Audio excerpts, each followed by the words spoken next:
I'm Camie Sands, your moderator. I've been coming to San Miguel since about 1972.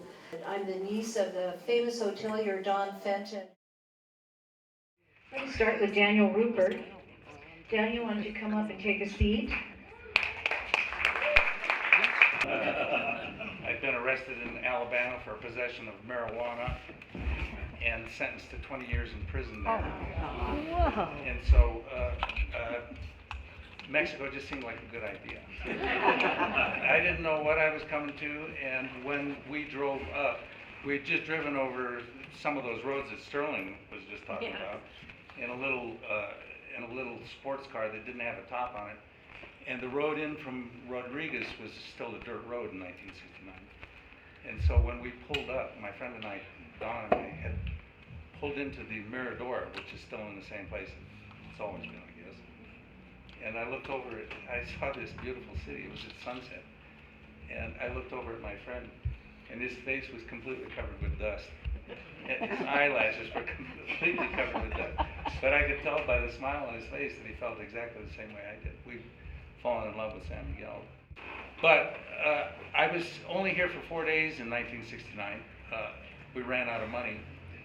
And on the way back to the border, at the border, we got arrested again and thrown in jail. And it took me 3 more years to get back to San Miguel. So, but it hadn't changed at all. And actually, to this day, when people come into my gallery here and have only been here for 2 days, I still see that gleam in their eyes that I had back in 1969.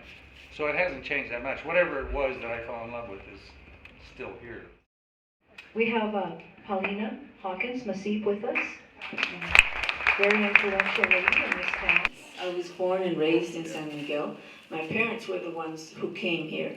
My mother came in 1948 by train with her father and fell in love with the town and said one day I would like to live here. She was 20, 21, something like that. And she did. She came back and she was able to be a student at the Instituto Allende and be one of the few women, I think, very few women, to paint with Bob Maxwell and other people who were here, James Pinto, etc. And my father was an American who came from, he drove from New York, much like you, with a friend of his who was going to paint a mural in Mexico City, and they heard that San Miguel Allende was very pretty, so they stopped. And my father never left. He stopped, he met my mother on the street, she sold him a ticket to a guitar concert. She was already organizing concerts. And he went back to the States to visit his family, but he learned Spanish by ear with my mother's family, and that's the story. They had the first bookshop here. They opened it in 1959. They opened the Academia Hispanoamericana. My mother helped with Helen Whale to open this place, the Biblioteca Pública, which was started as a biblioteca for children, children's books on Hospicio Street. And then she did many other things for the town. But I am part of that first generation of hybrids born here. I'm the product of that experiment. And so I feel completely bicultural, for whatever that's worth, because I'm not an American, really, at all. But I did live a little bit in the States. But I am very San Miguelense is what I am. So here's Polly for you. Which defies definition, right? Yes. We have Polly Stark Ortega today, and her sassy sister Cece. So we're sisters. I think most of you know that. We were preceded by a feisty, creative grandmother, Claire McKenna, who arrived here in her Ford Galaxy in 1964, I think it was. At which point, then we visited as small children from New York. 7, 5. She lived in the very complex that Jose Mojica established in 1938, when Sterling said he came and he built his finca. She rented a little house and we came and visited the first time in 65, 66. Our parents were definitely hooked. And by 1973, they had decided it was time to leave the U.S. and get out of Dodge. I woke up one morning at the kitchen table in New York, and my father was sitting there. He wasn't on his way to work. And I said, "What are you doing here?" At the age of 12 or 13. He said, "We're moving to Mexico." I said, "Well, what are we going to do?" And he said, "We'll sell watermelons." And I thought, cool. This is and our first visit in '66, we were given the introduction from our grandmother. She said, "Oh, girls, you're going to love it. Imagine a little town set between two really, really, really steep peaks." And so in my mind's eye, all I could envision was a Dr. Seuss illustration. We drove in, no, the first time we came on plane, but it was not a Dr. Seuss town at all. Okay, so here's Cece. I remember too, slightly differently, coming home from school and just being told my father was home earlier than usual, and that was rare in a suburban New York community in the early 70s. What's he doing here? Well, pack up your things, girls, you're going to Mexico. And all I could say was, "Can I take my bed?" That's somehow very important to me. And they brought my bed. We still have the bed. And of course, we said, "Well, what about our friends?" And my parents made sure that we would have the first say if we didn't like it here. I thought that was very diplomatic. Well, we liked it here, sure enough. We learned the language easily. We made friends easily. They sent us initially, that first year, to the fairly famous Escuela Bilingüe, run by a wonderful and oddball Augusta Irving. I think Paulina also was at that school back then. My whole elementary. The whole elementary, and that's another story in itself. But after 1 year there, my parents decided that that was great and fine and folkloric, but they started their own school, essentially in our home. We rented different places first around town. And it turned out, of course, there were other wayward teens of different ages who needed a place to go to school, whether their parents were here for just a year or 2 years or weren't sure how long they would stay. So when they heard the story that, well, this Alice and Bill Stark have a little school going in their house, they joined. They joined, and we would find people like you and you and you back then, or Dan, who maybe were young and out of college and had come here to study some Spanish and had to go back. You were out of money. And they'd say, "Oh, well, you've got a math degree, we'll want to teach a bunch of teenagers?" Well, sure, if it meant staying in San Miguel a little bit longer. So year to year, as we, with our parents, ran this school, kind of doing it as we went along and learning with our parents how to run a school. We had all kinds of different people as teachers. Some were better than others, but there certainly was a lot of diversity. So all I could say is we fell in love with it. We were comfortable almost immediately. Our parents, we've been here 42 years. We are now raising children here. We both married Mexican guys. We both met them in bars, and we're still happily married. And Polly's kids are out of the nest. She had them quite young, and I was a late bloomer, and I had mine really at 40, so I'm still in the thick of it raising 2 teenagers. But we're still happily married to our Mexican husbands, and therefore thoroughly entrenched in the culture here, and love it to death. And obviously you all do too, and I think there's plenty of room in this town for everybody who falls in love with it at first sight. Was there a difference between social life events then and now? What do you find that you would like to mention? You know, when we were younger, there was a social life.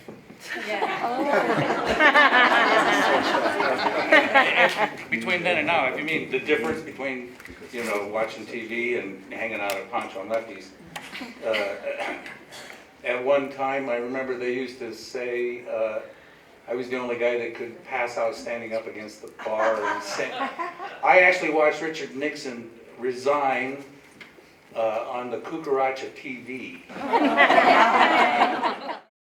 The Cucaracha, for those of you who don't know, was a bar in the center of town that was famous for the intermixing of Mexicans and Americans. They would go there and drink, both Mexicans and Americans, and wind up getting in fights or making best friends forever. It was just a wonderful place. But it was where the Banamex is now, or where the Banamex was. Where the ATM is. Where the ATM is. One of the tellers of Banamex was. It wasn't the whole building. But that was sort of a center of social life for me back in those days. And then there was the happy hour at the Fragua. And the Fragua doesn't exist anymore. And so, but happy hour at the Fragua was something else. I mean, we had to be there at 6 o'clock, or at least before 8 o'clock at the end of happy hour, because we wanted to have as many drinks. You could order 2 margaritas and wind up with 4, and still at 5 minutes to 8 you could do that. But anyway, now I have no idea what kids do. I can tell you at 4 o'clock in the morning sometimes I have to walk my dog here in the center, and there are people still partying in the streets. So I don't know what that means. The way nothing's changed. The way I used to, yes.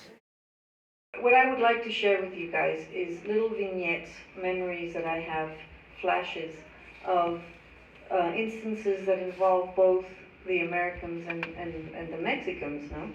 And one little thing that I remember, which was big at that moment, was that the movie Space Odyssey 2001 opened here before it opened in Mexico City. How important is that? I'm talking not in 1973, which is when I think it was made, but maybe 5 years later, because everything took a long time. The rock, the hits in rock and everything in rock and roll also took a long time to arrive. But that was pretty cool. Of course, it was full of Americans. The movie, a house, and Dogs. lots of kids. The dogs would walk in. I remember the phone cranking, like Dottie Vidarga says, and I would ask Juanita, or whatever her name was, my mom is at the movie house, and I'd like to speak with her. She would say, she's gone. She's right. What Dottie said, she's left. She's not there anymore. Now she's with Carmela. But anyway, everybody really did mix a lot, I think, in the olden days, because everybody, meaning Americans and Mexicans, more than now, because it was such a tiny town. And if they spoke English, or if the others spoke Spanish, then they would, socialize maybe a bit more. There were cocktail parties. There wasn't anything else to do in the town, except do cocktail parties. And they drank quite a bit. I remember older women came, quite a few older women alone, Augusta Irving among them. Not that she drank a lot, I don't know, because I was a schoolgirl, but I was always surprised about the martinis that went down. No? Yeah, see? Spanish was so much easier with a few margaritas. That's right. And into the martinis would go the diamond rings with the big jewels, because the ladies from Texas would use that opportunity to clean their jewelry. While Paulina and Dan were talking, I just came up with a quick, real short list of things that as kids we would do. Granted, there was no television. The phone sometimes worked if you had a phone number. Otherwise, we would just run from house to house looking for our friends. As Dottie Vidarga said, we walked a lot. Everybody walked everywhere. So, Parque Juarez, which was off limits once the sun went down, we were in it. Playing night games. Everything from Nazi Spotlight to Buck. All those great games kids used to play. Marbles. We spent a lot of days on the sidewalk in April and May when it was hot as hell, shooting marbles. Spinning tops. All of which the games that the Mexican children Yeah. taught us to do. Mm-hmm. In exchange, we let them use our badminton rackets and things we had brought with us from the States, which they were fascinated with, and we wanted to learn how to spin that top off of a string, for goodness sake, you know. But no cars in the streets. We could play in the street, and the occasional car would come by. It was just really very different that way. And we had, really, there were televisions. There was nothing on there. If you got 2 channels, they were all static and bad cartoons in Spanish. And so we didn't watch any television. We spent a lot of time going to the canyon and scaling the walls and Walking on other people's rooftops.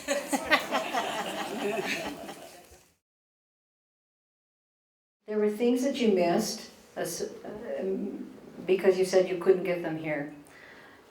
Inconveniences in any way that Traffic you'd like lights. to talk about. There you go. I really miss Pass that traffic down. lights. You know, we actually had 2 traffic lights in San Miguel at one time.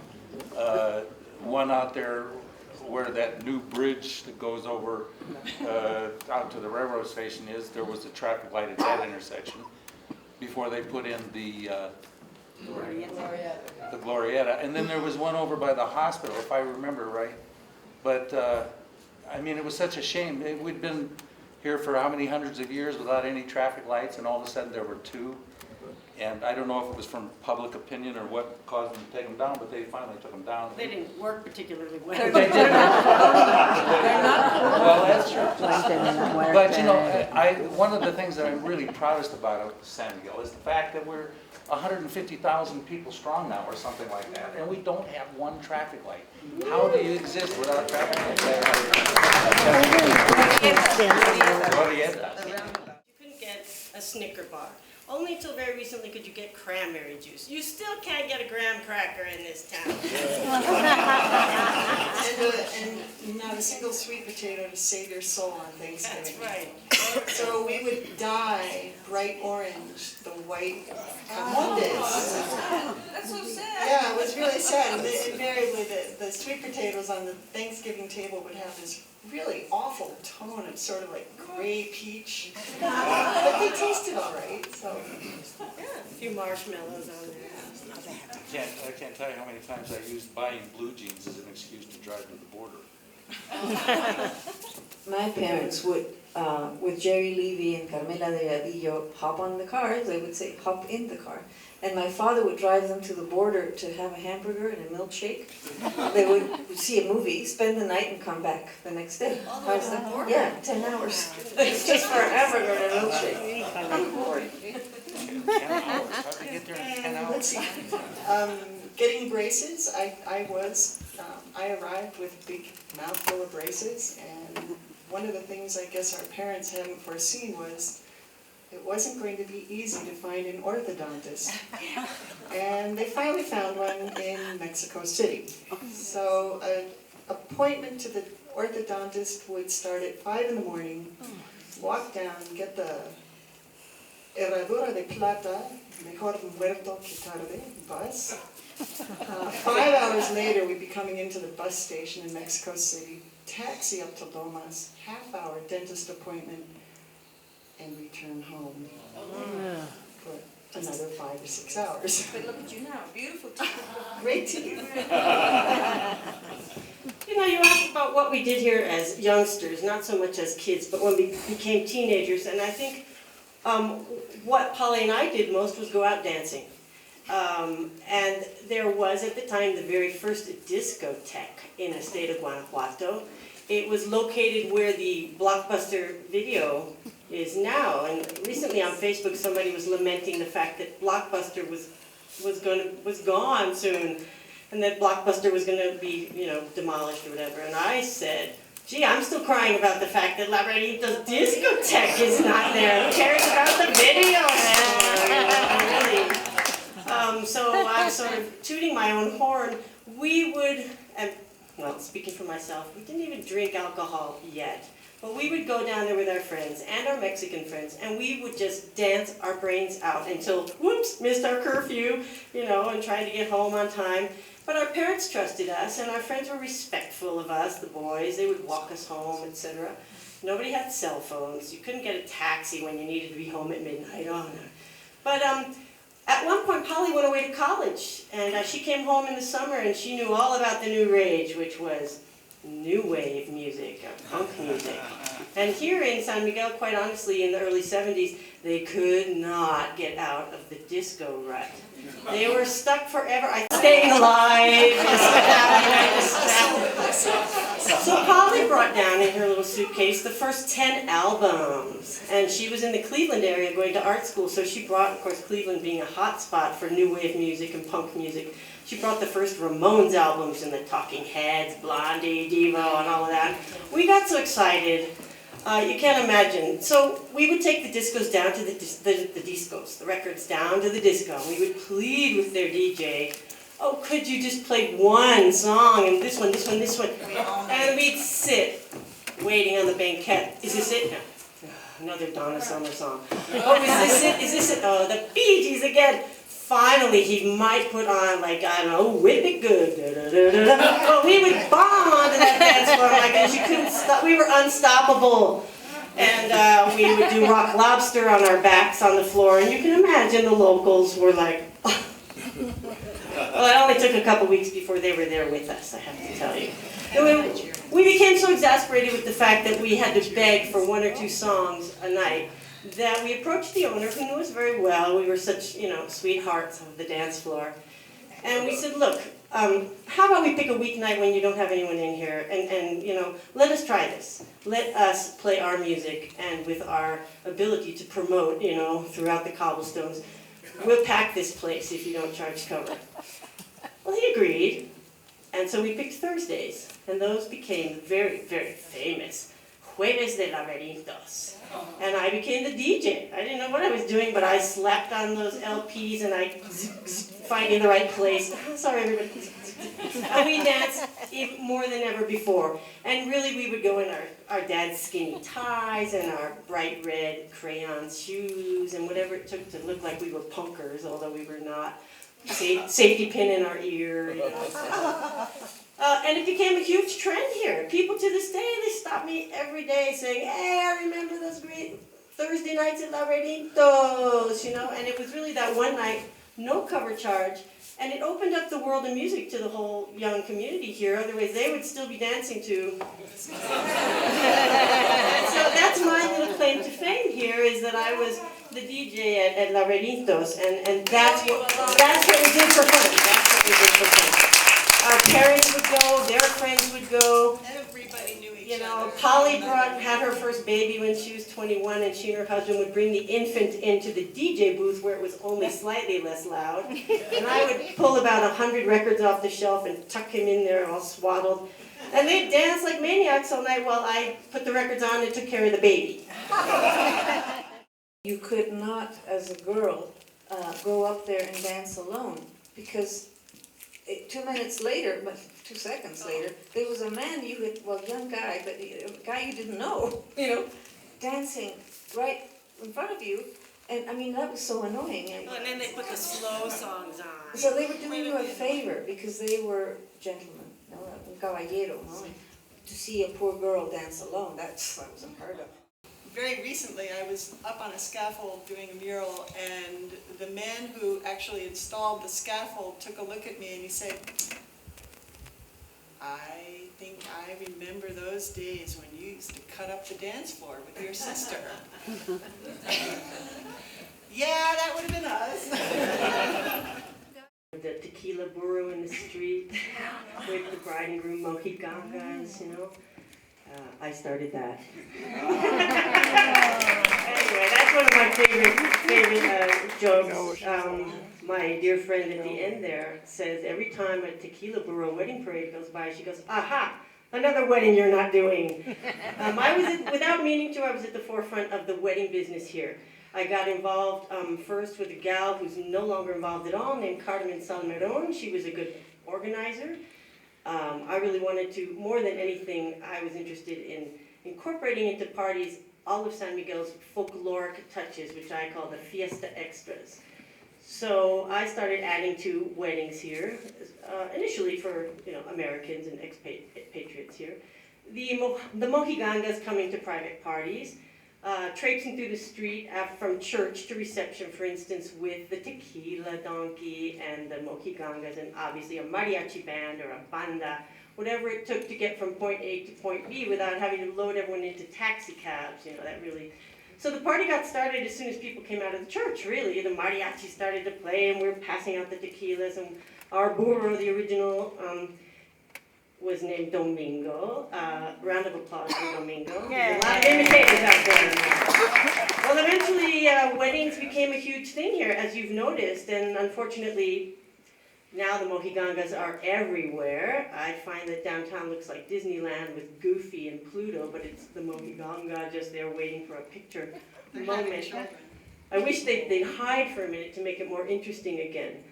But so that too was something that I started here. A lot of other people doing it now. I still do it, so if you have a wedding in your future, we do it very well. I'm probably responsible for bringing the first fireworks shows to private parties.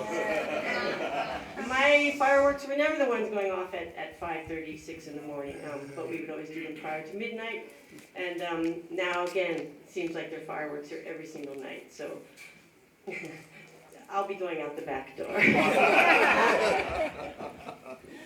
I run the Academia Hispanoamericana, which my parents started in 1959, and that's what I do. What do? You paint? You're a painter. I paint pictures still, and I have a gallery at Suyana 15, if you're in the market for paintings. But yeah, I started off as a painter here in San Miguel, and sort of worked my way up from portrait art. That I worked in New Orleans. When I would run out of money in San Miguel, I'd run up to New Orleans and do portraits in Jackson Square, and then fill my pockets with money and run back down to San Miguel again. But yeah, it's been a chore, but I do have a nice gallery now, so. And nice paintings. Every one of us should have one of my paintings. I actually have about 200. Dan's prolific, and I also am a painter by trade. Started out as a printmaker, worked under Paulina's mother at Bellas Artes when I was fresh out of college in the printmaking department, at which point I was lured over to the Instituto, which unfortunately was a horrible mistake, to start up their printmaking department, which had gone defunct. And What year was that?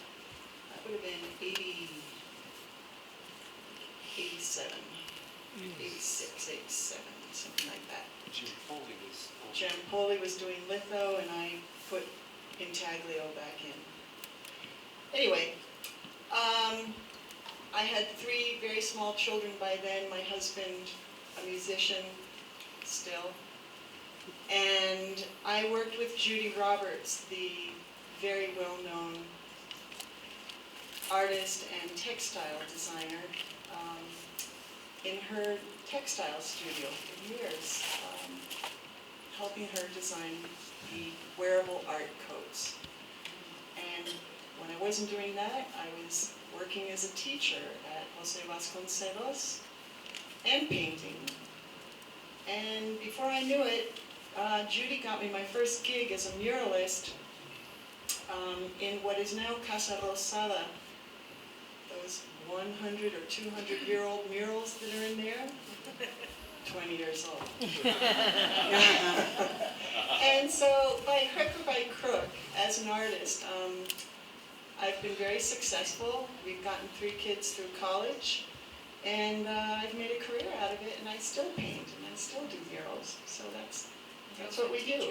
And I still teach with Victoria Robbins, and we start next week. It's 6:30. We have to be out by 7, not because it's hot in here, but the Greater Tuna Play will follow us.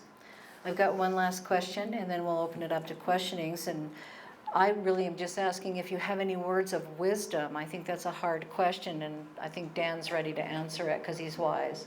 Make friends with someone wealthy that can get you out of jail, I remember Mechi, I was trying to remember Mechi's name for the Bougainvillea. Arteaga. luckily, I showed paintings at the Pani Vino, which was her first restaurant. And my first experience in the San Miguel jail found me sitting there. You know, I woke up with a terrible hangover, but they found a bud of marijuana in my pocket, and so I was headed off towards the Guanajuato State Penitentiary. Back in those days, it was, you know, and I snuck a note out through one of the drunks that was only in there for a day. He took it to Meche. Meche got a lawyer and brought it over, who came over and got me out of jail for a $300 bribe. That's a lot. It was a lot, but Did you make a sweater coat? I forgot what the question was. That's Oh, okay. advice, yeah, just, Words of wisdom. it's always nice to have bail money in your pocket. So. My words of wisdom is don't wear your hair too long. One thing I'd like to share, in 1969, must have been in the summer of 1969, going back to this idea of, you know, the memories, flashbacks that I have of the two cultures, the mayor in the town was very conservative, Catholic, very Catholic. My mother was friendly with him, Doña Gil, and one fine day he decided to clean up all these long-haired gringos, those hippies. No? No, they didn't cut them. You know, he was here for 4 days that year, but in 1972 then he came back. But anyway, so if you were walking down the street in the Jardín, or down San Francisco or in the Jardín, the cops would come and grab you if you had hair. Even the Beatles was long for him, for Doña Gil. So they grabbed you, took you into the jail, and zeroed you, I mean, with a machine, you know. So they did this to a young boy, about 14, and his father was furious. And he was a very well-known scientist in the United States. I don't know, I ever knew his name really. But he was very angry. He was kind of bald, this man. He was very tall, but had long hair. And he walked in there, and they grabbed him too. He came out hairless. And this was eventually published in Time magazine. And it came out in the shortwave radio, The Voice of America, I think it was called. But my father heard it, you know, and so we became famous then. The first time. And men were not supposed to wear shorts. Or women. Or women, no. It was a sign of disrespect. You could not, I imagine you still can't sleep on the Harding benches. Nor kiss. You couldn't kiss your In public, no. That was, I see they do that now. But you did cover your head to go into church, and you wore stockings if you were a decent girl. And then all the hippie girls came without a bra. You know, I mean, that was something. That was really. My mother actually, one day she got up in the Bougainvillea, but that was the only. There was only one jukebox in town, and it was in the Bougainvillea. That was like a place to go to. And she was wearing a white dress, and my mother got up and told her, "You cannot be dressed like this in this country. You be careful." She had no bra, and you could see right through her dress. You know, total innocence. But that's how different it was here, and you know, very conservative in Mexico, except for this time. When we arrived here, our grandmother, who had already been living here for 8 years or so, reminded our mother, "Do not lie about your past, and do not embellish upon your accomplishments, because you will be found out here." It's not like jail. You can tell I them have anything none. you She want to. stole mine. I was going to tell you this. Well, those were the words of wisdom. Was don't try to reinvent yourself here. Small town as it is, somebody will come along who knows exactly who you were. So that's really the best I can say. We want to thank the audience. Don't you want to thank I the do, audience? yes. Weren't they fun? For Okay. packing the We house. thank you.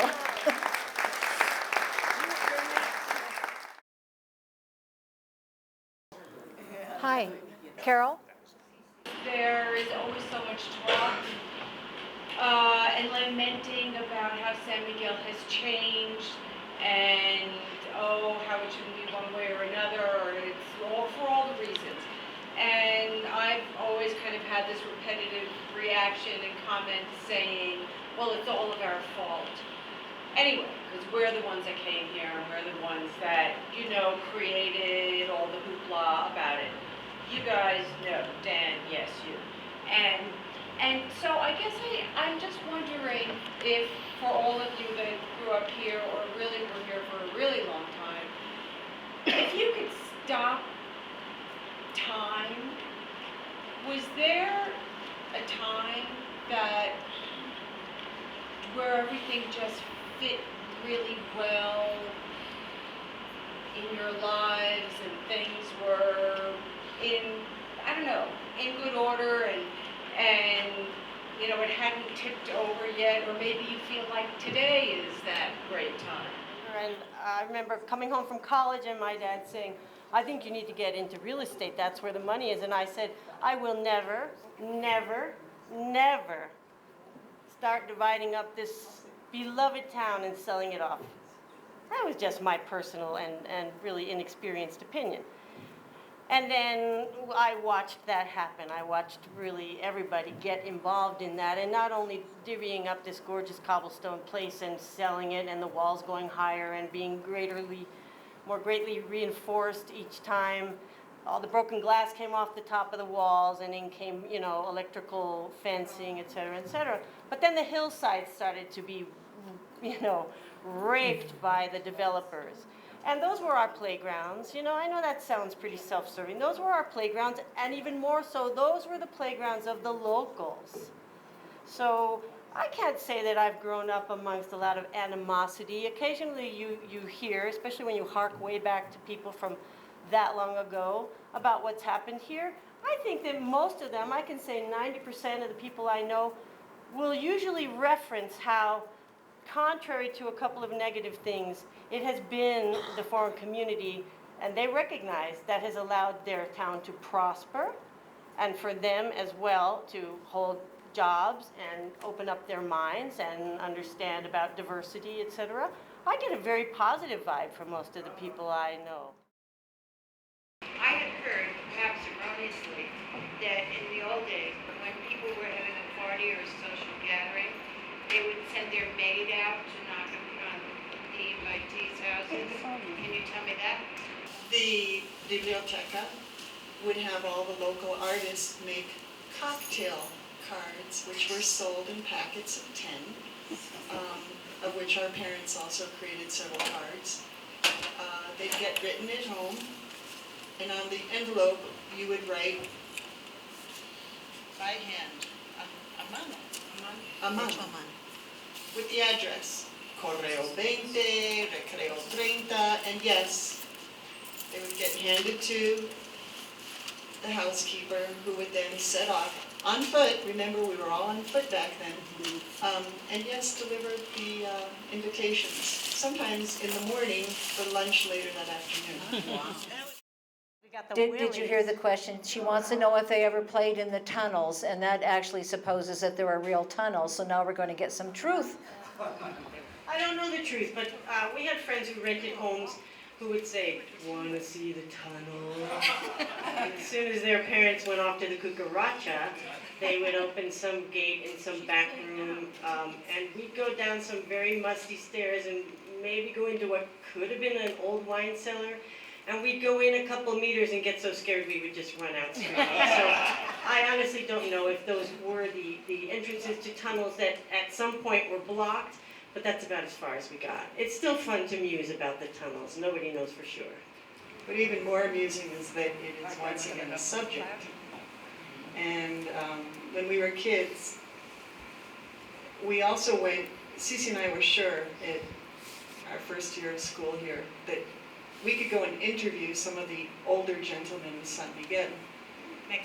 Mexican gentlemen, the landed gentry. They were the ones that had the tunnels and the houses. So we went to see Dr. Lambari at the time, who allowed us very kindly into his house and immediately put our imagination to rest and said, girls, there are no tunnels. And we didn't believe him. We didn't want to believe him. And In the work I've done, yes, I've seen tunnels.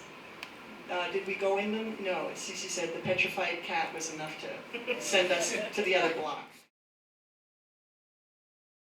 My mother directed Bellas Artes for 30 years, from 1973. Very crucial years, I think.